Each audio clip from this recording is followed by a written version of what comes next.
Assalamualaikum warahmatullahi wabarakatuh. Perkenalkan, saya Alia Nur Fadila dengan NIM 230711609071 dari Program Studi S1 Pendidikan Pancasila dan Kewarganegaraan, Departemen Hukum dan Kewarganegaraan, Fakultas Ilmu Sosial, Universitas Negeri Malang. Pada kesempatan kali ini, saya akan menjelaskan mengenai hukum Islam. Ada terdapat 12 pertanyaan, maka saya akan menjawab pertanyaan tersebut untuk ujian UAS pada kali ini. Apa alasan akademik perlunya mempelajari hukum Islam? Mempelajari hukum Islam secara akademik itu penting, karena hukum Islam bukan hanya kumpulan aturan agama saja, tetapi juga sistem hukum yang benar-benar dijalankan dalam kehidupan sehari-hari oleh masyarakat, khususnya masyarakat di Indonesia. Banyak urusan penting seperti pernikahan, warisan, wakaf, sampai kegiatan ekonomi syariah yang aturannya itu bersumber dari hukum Islam. Nah, dengan mempelajari hukum Islam ini, kita jadi lebih paham bagaimana hukum Islam tidak hanya tertulis di buku, tetapi juga hidup dan dipraktekkan di tengah masyarakat. Nah, selain hal tersebut, hukum Islam itu punya cara tersendiri dalam menetapkan hukum. Nah, sumber hukumnya itu tidak hanya Al-Quran dan hadis, tetapi juga ada ijma dan qiyas, serta kaidah-kaidah fikih yang digunakan untuk menjawab persoalan baru yang tidak secara langsung dibahas dalam teks. Nah, hal tersebut membuat hukum Islam ini menarik untuk dikaji, karena melatih kita untuk berpikir logis, kritis, dan kontekstual dalam menyelesaikan masalah hukum yang terus berkembang seiring perubahan zaman. Nah, dari sisi hukum nasional, mempelajari hukum Islam juga membantu kita memahami hubungan antara agama dan negara di Indonesia. Banyak aturan hukum nasional yang dipengaruhi oleh nilai-nilai hukum Islam, seperti Undang-Undang Perkawinan, kompilasi hukum Islam, dan aturan tentang ekonomi syariah. Nah, karena hal itulah, kajian hukum Islam penting untuk memperluas kita tentang keberagaman sistem hukum yang berlaku di Indonesia, serta perannya dalam membentuk hukum nasional. Yang kedua yaitu kedudukan hukum Islam dalam sistem hukum nasional. Nah, dalam sistem hukum nasional Indonesia, hukum Islam menempati kedudukan yang cukup penting meskipun tidak diberlakukan secara hukum negara secara menyeluruh. Nah, Indonesia itu menganut sistem hukum nasional yang bersifat majemuk. Artinya, negara mengakui adanya berbagai sistem hukum yang hidup dan berkembang di masyarakat, seperti hukum adat, hukum barat, dan hukum Islam. Karena itu, hukum Islam diposisikan sebagai salah satu sumber hukum material yang memberi nilai, prinsip, dan substansi dalam pembentukan hukum nasional. Pengakuan negara terhadap hukum Islam diwujudkan melalui proses perkembangan dalam bentuk hukum positif. Artinya, ketentuan-ketentuan hukum Islam tidak berlaku secara otomatis, tetapi harus diformalkan terlebih dahulu melalui peraturan perundang-undangan. Nah, contohnya yang paling jelas adalah seperti Undang-Undang Nomor 1 Tahun 1974, itu tentang perkawinan, yang telah diubah dengan Undang-Undang Nomor 16 Tahun 2019, yang menyatakan bahwa sah atau tidaknya perkawinan ditentukan berdasarkan hukum agama masing-masing. Bagi umat Islam, ketentuan tersebut berarti tunduk pada hukum Islam. Nah, selain hal tersebut, dalam praktik peradilan, hukum Islam dijadikan pedoman melalui Institusi Presiden Nomor 1 Tahun 1991 tentang Kompilasi Hukum Islam atau KHI. Nah, KHI ini mengatur secara lebih rinci tentang perkawinan, kewarisan, dan wakaf, serta digunakan sebagai acuan oleh hakim di lingkungan peradilan agama, sebagaimana diatur dalam Undang-Undang Nomor 7 Tahun 1989 tentang peradilan agama, yang kemudian diperkuat melalui Undang-Undang Nomor 3 Tahun 2006 dan Undang-Undang Nomor 50 Tahun 2009. Nah, Dalam bidang ekonomi, hukum Islam juga diakui melalui berbagai regulasi, antara lain seperti Undang-Undang Nomor 21 Tahun 2008 tentang Perbankan Syariah, serta Undang-Undang Nomor 41 Tahun 2004 tentang wakaf yang mengatur pengelolaan wakaf secara hukum nasional. Melalui undang-undang tersebut, prinsip-prinsip hukum Islam diberi kekuatan hukum yang mengikat dan dapat ditegakkan oleh lembaga negara. Nah, pemberlakuan hukum Islam sendiri bersifat terbatas dan khusus, yaitu hanya berlaku bagi umat Islam dan hanya pada bidang-bidang tertentu seperti hukum keluarga, hukum waris, hukum wakaf, dan hukum ekonomi syariah. Nah, dalam bidang-bidang ini, umat Islam dapat menyelesaikan sengketa hukumnya melalui peradilan agama sebagai bagian dari sistem peradilan nasional. Nah, hal ini menunjukkan bahwa hukum Islam tidak bertentangan dengan hukum nasional, tetapi justru berjalan seiring dan saling melengkapi. Dengan demikian, kedudukan hukum Islam dalam sistem hukum nasional bukan sebagai hukum yang berdiri di luar negara, melainkan sebagai bagian dari hukum nasional yang diakui oleh konstitusi, dilembagakan melalui peraturan perundang-undangan, dan diberlakukan secara proporsional sesuai dengan prinsip keberagaman hukum di Indonesia. Yang ketiga yaitu bagaimana pola pemberlakuan hukum Islam dalam sistem hukum nasional. Pola pemberlakuan hukum Islam dalam sistem hukum nasional ini dibagi menjadi 5. Nah, yang pertama yaitu pada masa prakolonial. Pada masa prakolonial, hukum Islam mulai berlaku secara bertahap dan bersifat informal melalui proses penyesuaian dengan budaya masyarakat lokal. Masuknya Islam ke Nusantara sejak sekitar abad ke-13 tidak hanya membawa ajaran agama, tetapi juga membawa nilai-nilai hukum Islam yang diterapkan dalam kehidupan sehari-hari. Nah, penyebaran ini dilakukan melalui jalur perdagangan, dakwah, dan pendidikan. Dalam prakteknya, tokoh agama seperti kiai, imam, dan ulama berperan penting dalam menyelesaikan sengketa masyarakat berdasarkan prinsip-prinsip syariah. Penerapan hukum Islam pada masa ini bersifat komunitas dan tidak terlepas dari struktur sosial setempat. Salah satu bukti penerapan hukum Islam secara formal dapat ditemukan dalam Kanun Makuta Alam di Kesultanan Aceh yang memuat aturan-aturan hukum Islam dan dijadikan dasar dalam sistem pemerintahan kerajaan. Yang kedua yaitu pada masa kolonial. Pada masa kolonial Belanda, posisi hukum Islam mengalami kemunduran yang cukup signifikan karena pemerintah Hindia Belanda menerapkan kebijakan hukum yang membatasi berlakunya hukum Islam melalui teori resepi yang ditemukan oleh Snoek Horgenoj. Nah, menurut teori ini, hukum Islam hanya dapat diberlakukan apabila telah diterapkan oleh hukum adat masyarakat setempat. Akibatnya, hukum Islam tidak lagi dipandang sebagai hukum utama, melainkan berada di bawah hukum adat yang telah dipengaruhi oleh sistem hukum Eropa.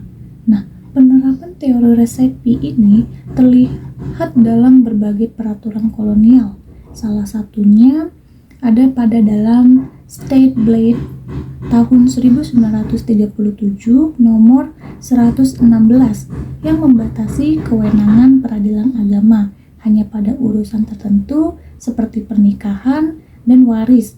Itu pun sepanjang tidak bertentangan dengan hukum adat. Yang ketiga ada pada masa kemerdekaan dan Orde Lama. Nah, setelah Indonesia merdeka pada tahun 1945, perdebatan mengenai kedudukan hukum Islam kembali mengemuka. Dalam sidang BPUPK sempat muncul usulan agar negara didasarkan pada syariat Islam. Namun, akhirnya dicapai kompromi politik dengan ditetapkannya Pancasila dan Undang-Undang Dasar 1945 sebagai dasar negara yang bersifat inklusif. Nah, meski tidak dijadikan dasar negara, aspirasi umat Islam agar hukum Islam diakui tetap kuat. Pada masa ini, peradilan agama masih tetap ada, namun kewenangannya ini masih terbatas dan belum sepenuhnya didukung oleh regulasi nasional yang kuat. Nah, integrasi hukum Islam ke dalam hukum nasional ini masih bersifat parsial dan belum sistematis. Yang keempat itu ada pada masa Orde Baru. Nah, pada masa Orde Baru, pemerintah mengakui keberadaan hukum Islam secara formal, tetapi penerapannya dilakukan secara hati-hati dan terbatas. Nah, salah satu langkah penting pada masa ini adalah diterbitkannya Instruksi Presiden Nomor 1 Tahun 1991 tentang kompilasi hukum Islam atau yang sering kita sebut KHI. Nah, KHI ini menjadi pedoman resmi bagi peradilan agama dalam menangani perkara perkawinan, waris, dan wakaf. Meskipun KHI dianggap sebagai kemajuan karena mempositifkan hukum Islam, namun keberadaannya juga menuai kritik. Hal ini disebabkan karena KHI tidak dibentuk melalui proses legislasi DPR dan dianggap menyederhanakan keragaman pendapat mazhab dalam fikih Islam. Selanjutnya, yang kelima itu ada era reformasi. Pada era reformasi, membuka ruang yang lebih luas bagi pemberlakuan hukum Islam melalui mekanisme demokrasi dan otonomi daerah. Negara ini semakin akomodatif terhadap norma-norma hukum Islam, terutama dalam bidang sosial dan ekonomi. Nah, hal ini terlihat dari lahirnya berbagai undang-undang seperti adanya Undang-Undang Nomor 38 Tahun 1999 tentang pengelolaan zakat, ada Undang-Undang Nomor 41 Tahun 2004 tentang wakaf, dan ada Undang-Undang Nomor 21 Tahun 2008 tentang perbankan syariah. Di tingkat daerah, khususnya di Aceh yang memiliki status otonomi khusus, hukum Islam diberlakukan lebih luas melalui kanun-kanun syariah. Namun, perkembangan ini juga memunculkan perdebatan terkait pluralisme hukum, hak asasi manusia, serta potensi diskriminasi terhadap kelompok minoritas. Yang keempat yaitu contoh konkret tujuan hukum Islam melindungi harta dan keturunan. Jadi, salah satu tujuan utama hukum Islam adalah menjaga kemaslahatan manusia, termasuk melindungi harta dan melindungi keturunan, agar kehidupan masyarakat ini berjalan dengan tertib, adil, dan bermartabat. Nah, mengenai perlindungan harta atau hifz al-mal terlihat dari adanya berbagai aturan yang bertujuan untuk menjaga hak kepemilikan seseorang agar tidak dirugikan oleh orang lain. Contohnya, hukum Islam melarang pencurian, perampasan, penipuan, dan praktik riba karena semua tindakan tersebut termasuk keadilan dalam kepemilikan harta. Dalam kehidupan sehari-hari, larangan riba diwujudkan melalui sistem perbankan syariah yang menggunakan prinsip bagi hasil bukan bunga, sehingga tidak ada pihak yang dirugikan. Nah, selain itu, kewajiban zakat juga menjadi bentuk perlindungan harta, karena zakat mengatur agar kekayaan tidak hanya berputar di kalangan orang kaya, tetapi juga membantu kesejahteraan masyarakat yang membutuhkan. Aturan waris dalam hukum Islam juga bertujuan mencegah adanya konflik keluarga dan memastikan pembagian harta dilakukan secara adil dan jelas setelah seseorang meninggal dunia. Nah, sementara itu, perlindungan keturunan atau hifz al-naus bertujuan menjaga garis keturunan, kehormatan keluarga, dan masa depan anak. Hal ini diwujudkan melalui pensyariatan pernikahan sebagai satu-satunya cara yang sah untuk membentuk keluarga dan melahirkan keturunan. Larangan zina dalam hukum Islam bukan semata-mata soal moral, tetapi juga untuk mencegah kekacauan nasab. penelantaran anak, dan rusaknya tatanan sosial. Pengaturan nasab memastikan bahwa seseorang anak memiliki identitas ayah dan ibu yang jelas, sehingga hak-haknya seperti nafkah, pendidikan, dan warisan ini dapat terpenuhi. Selain itu juga, hukum Islam juga mewajibkan orang tua untuk menafkahi, mendidik, dan melindungi anak-anaknya agar mereka ini tumbuh dengan baik secara fisik, mental, dan sosialnya.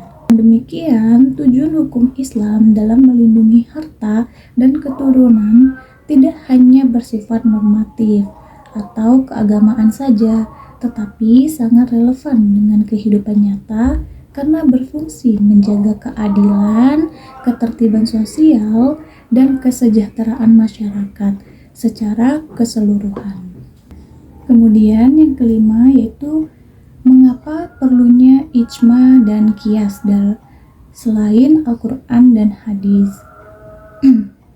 Ijma dan qiyas diperlukan sebagai sumber hukum Islam karena Al-Quran dan hadis tidak mungkin menjelaskan secara rinci semua persoalan yang akan muncul dalam kehidupan manusia, terutama masalah-masalah baru yang berkembang seiring perubahan zaman. Al-Quran dan hadis memang menjadi sumber utama hukum Islam, tetapi keduanya lebih banyak memberikan prinsip-prinsip dasar dan pedoman umum untuk persoalan yang tidak disebutkan secara tegas.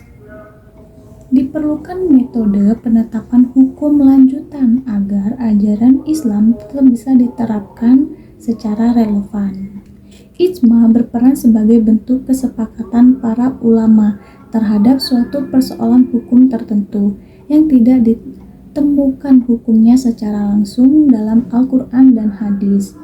Dengan adanya kesepakatan ini, umat Islam memiliki pedoman yang jelas dan seragam sehingga tidak menimbulkan kebingungan atau perbedaan yang terlalu tajam dalam praktik hukum. Ijma juga ini berfungsi menjadi stabilitas dan kepastian hukum dalam masyarakat. Sementara itu, qiyas digunakan untuk menghadapi persoalan baru dengan cara menganalogikan dengan kasus yang sudah ada hukumnya. Penetapan hukum melalui qiyas dilakukan dengan melihat persamaan ilat atau alasan hukumnya. Misalnya, pengharaman narkotika dianalogikan dengan khamar karena sama-sama memabukkan dan merusak akal. Dengan menggunakan metode ini, hukum Islam tetap mampu menjawab perkembangan zaman tanpa keluar dari prinsip dasar syariat. Dengan demikian, keberadaan ijma dan qiyas sangat penting agar hukum Islam tetap hidup, dinamis, dan dapat diterapkan dalam berbagai situasi baru tanpa harus bertentangan dengan Al-Quran dan hadis sebagai sumber utama hukum Islam. Selanjutnya yang keenam yaitu urutan wali nikah dan status ayah biologis anak di luar nikah. Dalam hukum Islam, wali nikah itu merupakan salah satu rukun perkawinan yang wajib dipenuhi bagi calon mempelai perempuan. Hal ini ditegaskan dalam pasal 19 KHI, kompilasi hukum Islam, yang menyatakan bahwa wali nikah adalah pihak yang bertindak untuk menikahkan mempelai wanita. Tanpa wali yang sah, maka pernikahan tersebut dianggap tidak sah menurut hukum Islam. Berdasarkan pasal 20 kompilasi hukum Islam, wali nikah itu harus seorang laki-laki yang beragama Islam, sudah balik, dan berakal sehat. Wali nikah terbagi menjadi dua, yaitu ada wali nasab dan wali hakim. Wali nasab ini adalah wali yang memiliki hubungan kekerabatan darah dengan calon mempelai perempuan. Sedangkan wali hakim itu adalah wali yang ditunjuk oleh negara melalui pengadilan agama apabila wali nasab tidak ada atau tidak memenuhi syarat. Urutan wali nasab itu diatur dalam pasal 21 kompilasi hukum Islam yang disusun berdasarkan kedekatan hubungan keluarga dari garis ayah. Nah, urutannya itu sebagai berikut. Yang pertama ada ayah kandung, kedua kakek dari pihak ayah, dan seterusnya ke atas. Kemudian yang ketiga ada saudara laki-laki kandung, keempat saudara laki-laki seayah, yang kelima paman atau saudara laki-laki ayah, keenam anak laki-laki dari paman. Nah, yang ketujuh ini wali hakim, jika tidak ada wali nasab dari 1 sampai 6 tadi. Nah, pasal 23 dalam KHI menjelaskan kepada kapan wali hakim boleh menggantikan wali nasab dalam perkawinan. Menurut ayat 1, wali hakim baru boleh bertindak sebagai wali nikah apabila wali nasab ini memang tidak ada, tidak bisa dihadirkan, tidak diketahui keberadaannya, sedang menghilang atau gaib, atau bersikap adlal, yaitu sengaja menolak menikahkan tanpa alasan yang dibenarkan menurut syariat. Nah, ketentuan ini menunjukkan bahwa penggunaan wali hakim bukan pilihan pertama, melainkan jalan terakhir demi melindungi hak perempuan untuk menikah secara sah. Kemudian, selanjutnya pada ayat 2 ditegaskan bahwa apabila wali nasab bersikap adlal atau enggan menikahkan, maka wali hakim tidak bisa langsung bertindak begitu saja. Harus ada terlebih dahulu putusan dari pengadilan agama yang menyatakan bahwa wali tersebut benar-benar adlal atau tidak menjalankan kewajibannya sebagai wali. Nah, setelah ada putusan pengadilan, barulah wali hakim sah bertindak sebagai wali nikah. Nah, urutan ini bersifat hierarkis, artinya wali yang lebih dekat kedudukannya harus didahulukan selama ia memenuhi syarat sebagai wali. Kemudian yang selanjutnya terkait dengan anak perempuan yang lahir di luar pernikahan. Ayah biologisnya tidak dapat menjadi wali nikah. Kenapa? Karena menurut hukum Islam, anak yang lahir di luar pernikahan hanya memiliki hubungan nasab dengan ibunya, bukan dengan ayah biologisnya. Karena tidak adanya hubungan nasab yang sah, maka ayah biologis tersebut tidak berhak menjadi wali nikah. Nah, dalam kondisi seperti ini, wali nikah bagi anak perempuan yang lahir di luar pernikahan atau di luar perkawinan adalah wali hakim, sebagaimana yang diatur dalam kompilasi hukum Islam. Nah, wali hakim ini bertindak untuk menjamin agar perkawinan tetap sah secara hukum dan agama. Yang ketujuh yaitu mengenai perbedaan hukum waris, hukum wakaf, hukum wasiat, dan hukum hibah. Nah, sebenarnya keempat istilah ini sama-sama berkaitan dengan pengalihan atau pemberian harta. Tetapi waktu berlakunya, tujuan, dan aturan hukumnya itu berbeda dalam hukum Islam. Hukum waris adalah aturan tentang pembagian harta peninggalan seseorang setelah ia meninggal dunia kepada ahli warisnya, seperti anak, istri, suami, orang tua, dan keluarga tertentu lainnya. Nah, pembagian harta warisan sudah ditentukan berdasarkan dalam Al-Quran dan tidak boleh diubah secara sepihak. Karena itu, warisan bersifat wajib dan berlaku otomatis setelah pewaris meninggal dunia. Sedangkan wakaf adalah penyerahan harta oleh seseorang untuk kepentingan ibadah atau kepentingan umum, seperti wakaf tanah untuk masjid, sekolah, atau pemakaman. Harta yang diwakafkan tidak boleh dijual, diwariskan, atau ditarik kembali, karena sifatnya kekal dan dimanfaatkan untuk jangka panjang. Nah, wakaf ini biasanya dilakukan ketika pemberian masih hidup, tetapi manfaatnya terus berjalan meskipun ia telah meninggal. Selanjutnya yaitu wasiat. Wasiat adalah pemberian harta kepada orang tua atau pihak tertentu yang pelaksanaannya baru berlaku setelah orang yang berwasiat meninggal dunia. Nah, wasiat ini memiliki batas maksimal, yaitu paling banyak 1/3 dari seluruh harta dan tidak boleh diberikan kepada ahli waris kecuali dengan persetujuan ahli waris lainnya. Wasiat ini berfungsi sebagai bentuk kehendak terakhir seseorang atas hartanya. Kemudian ada hibah. Hibah ini adalah pemberian harta secara sukarela yang dilakukan ketika pemberi masih hidup dan harta tersebut langsung berpindah kepemilikan kepada penerima. Nah, hibah ini tidak dibatasi jumlahnya seperti wasiat selama tidak merugikan ahli waris dan dilakukan secara sadar tanpa paksaan. Setelah hibah diberikan dan diterima, maka harta tersebut tidak lagi menjadi bagian dari harta warisan. Baik, yang kedelapan yaitu bagaimana cara anak perempuan dapat mendapatkan bagian 2/3 dari warisan. Nah, dalam hukum waris, anak perempuan itu bisa memperoleh bagian 2/3 dari seluruh harta warisan dalam kondisi tertentu yang sudah ditetapkan secara tegas dalam Al-Quran, khususnya dalam Quran Surah An-Nisa ayat 11. Nah, ketentuan ini berlaku apabila anak perempuan berjumlah 2 orang atau lebih dan tidak ada anak laki-laki sebagai ahli waris.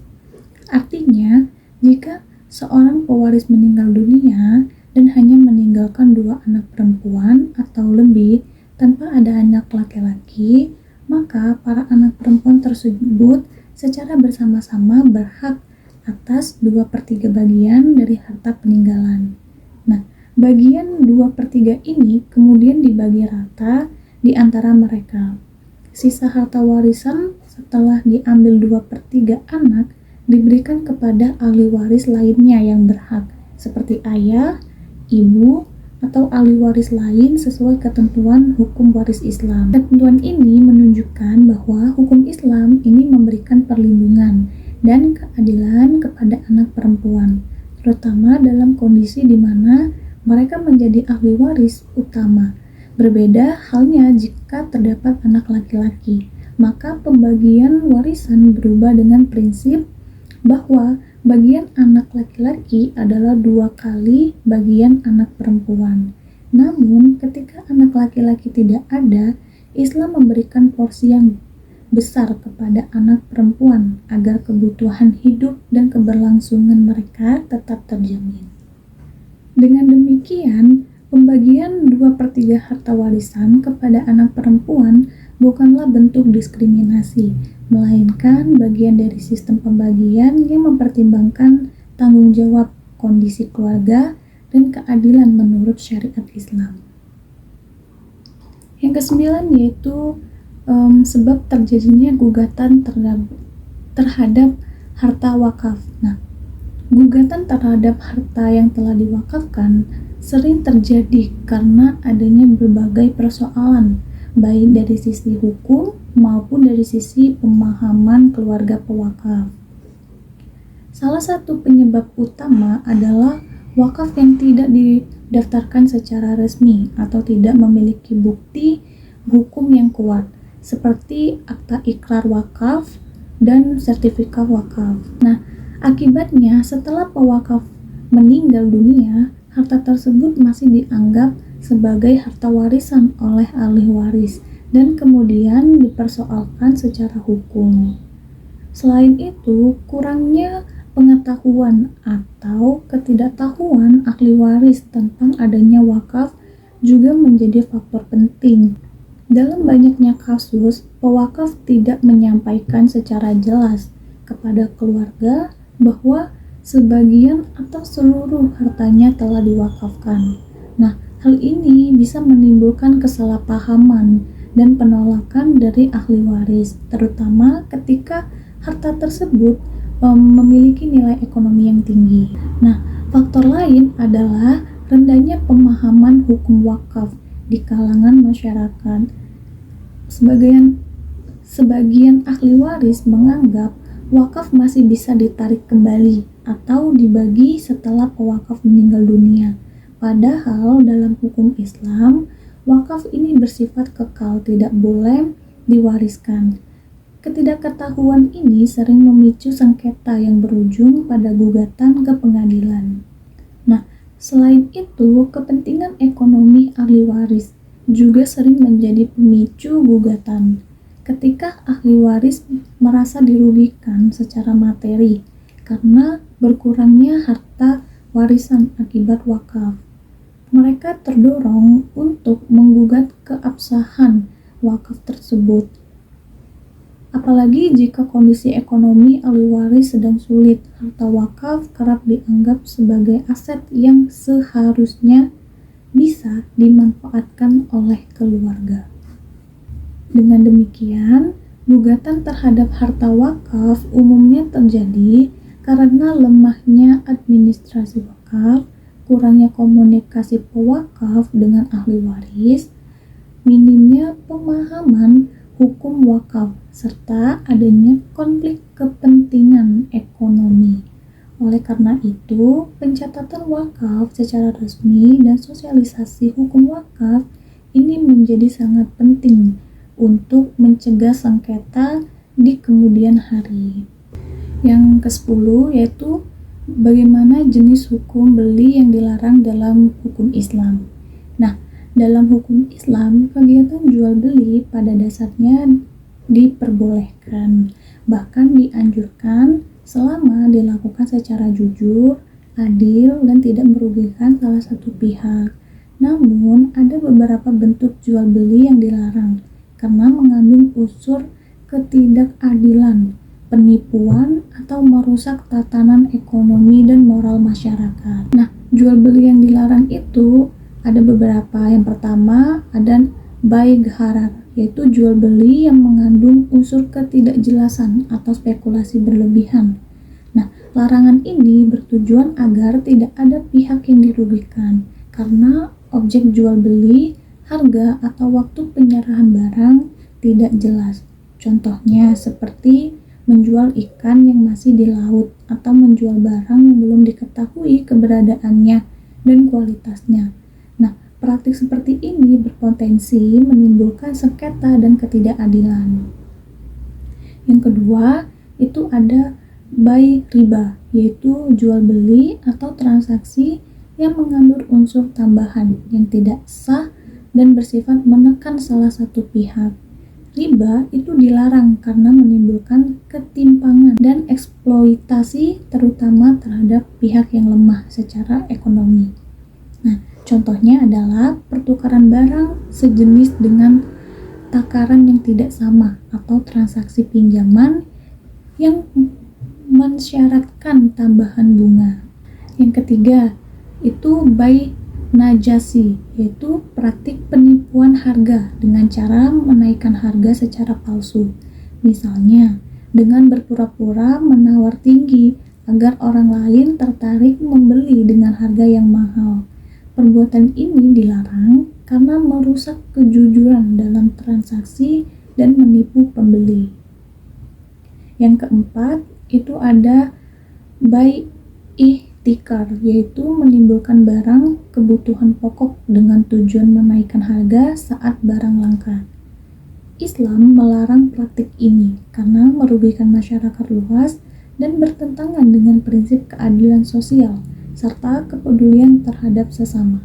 Yang kelima, itu ada jual beli barang yang haram seperti khamr atau minuman keras, narkotika, bangkai, atau barang lain yang dilarang oleh syariat. Nah, larangan ini bukan hanya karena zatnya yang haram, tetapi juga karena dampaknya yang merusak moral, kesehatan, dan ketertiban sosial. Dengan demikian, larangan-larangan jual beli dalam hukum Islam bertujuan untuk menjaga keadilan, kejujuran, dan kemaslahatan bersama.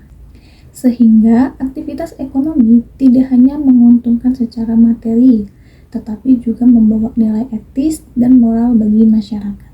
Yang ke-11 yaitu bagaimana cara memberi keuntungan kepada nasabah dalam perbankan syariah. Dalam perbankan syariah, sistem bunga tidak digunakan karena dianggap mengandung unsur riba yang dilarang dalam hukum Islam.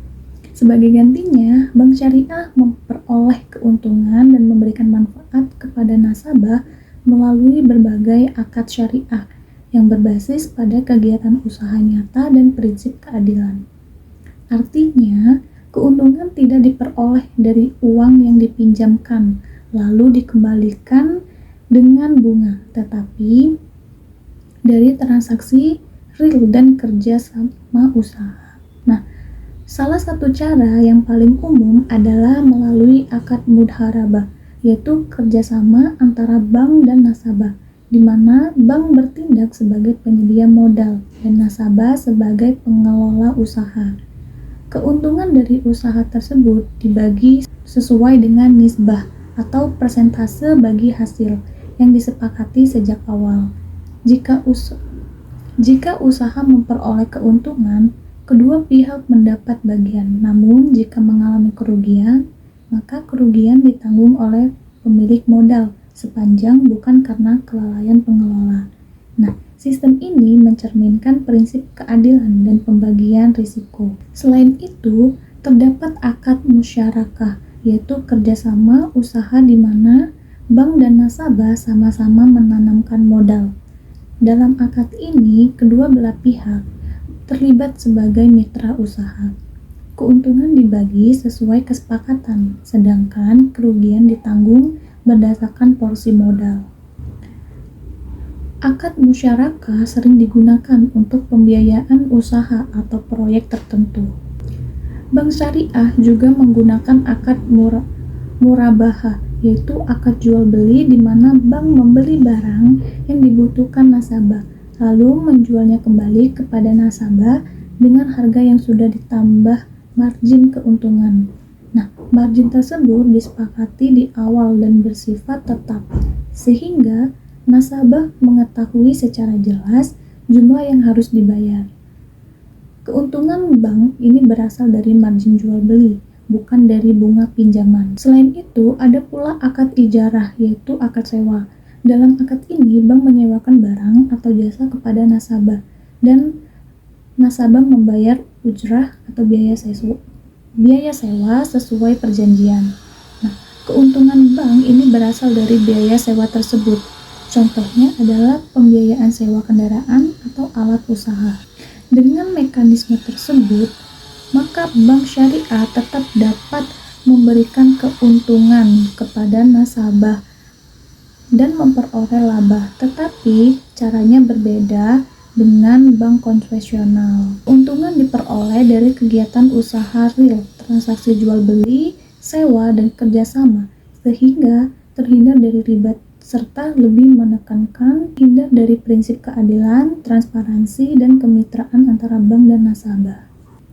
Baik, ini merupakan yang terakhir, yang ke-12, yaitu ciri dan motif utama gadai syariah dan asuransi syariah. Jadi, gadai syariah adalah bentuk pembiayaan dengan cara menjaminkan suatu barang berharga untuk mendapatkan dana, tetapi pelaksanaannya harus sesuai dengan prinsip syariah. Ciri utama dari gadai syariah adalah tidak adanya bunga, sebagaimana yang berlaku dalam gadai konvensional. Dalam gadai syariah, lembaga keuangan tidak mengambil keuntungan dari pinjaman itu sendiri, karena mengambil keuntungan dari utang termasuk riba dan dilarang dalam Islam. Keuntungan lembaga gadai syariah diperoleh dari biaya pemeliharaan dan penyimpanan barang jaminan, bukan dari nilai jaminan. Nah, biaya ini disebut ujrah atau besarnya harus wajar serta disepakati di awal. Barang yang digadaikan tetap menjadi milik nasabah, dan pihak gadai hanya berhak menjaga serta mengamankannya sampai utang dilunasi. Motif utama dari gadai syariah adalah tolong-menolong atau ta'awun dalam membantu masyarakat yang membutuhkan dana cepat tanpa memberatkan. Oleh karena itu, gadai syariah ini menekankan prinsip keadilan, transparansi, dan tidak merugikan salah satu pihak. Kemudian asuransi syariah atau takaful. Nah, asuransi syariah adalah sistem perlindungan yang didasarkan pada prinsip saling menanggung risiko antar peserta. Berbeda dengan asuransi konvensional yang bersifat jual beli resiko, dalam asuransi syariah, para peserta saling membantu dengan mengumpulkan dana yang disebut dana tabaru atau dana hibah. Dana ini digunakan untuk menolong peserta lain yang terkena musibah. Nah, ciri utama dari asuransi syariah adalah pengelolaan dana yang bebas dari unsur riba, gharar, atau ketidakjelasan, dan maisir atau judi. Perusahaan asuransi syariah hanya berperan sebagai pengelola dana atau operator, bukan pemilik dana. Jika terdapat keuntungan dari pengelolaan dana tersebut, maka keuntungan dibagi sesuai dengan akad yang disepakati, biasanya melalui sistem bagi hasil. Motif utama dari asuransi syariah adalah solidaritas, kebersamaan, dan perlindungan bersama, bukan semata-mata mencari keuntungan.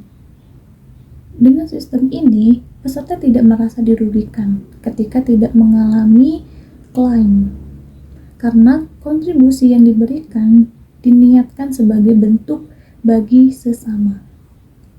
Baik, cukup sekian penjelasan dari saya.